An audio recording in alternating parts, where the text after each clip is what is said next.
Well, let's talk about the 40-somethings view on TFSAs. Imagine that you've been using RRSPs for 10, 15, 20 years, and you've heard a lot about TFSAs. They sound great. Should you switch from RRSPs to TFSAs for your retirement saving?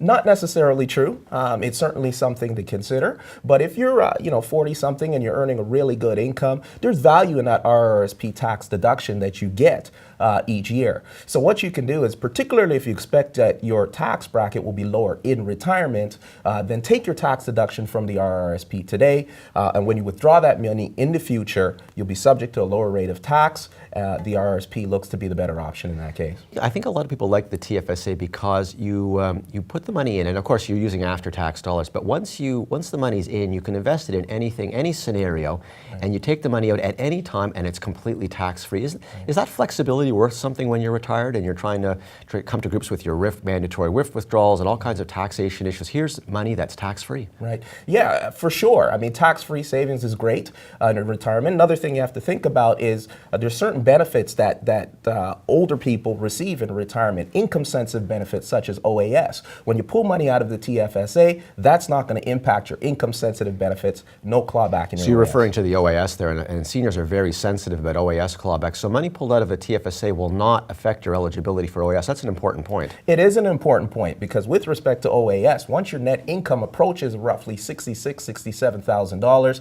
the government starts to reduce the clawback you receive. So if you're looking for some additional cash flow, you can pull that money out of the TFSA, you get your cash flow, it does not count as income, therefore it's not going to result in a clawback of your benefit. In closing, I think you just made a case for using both.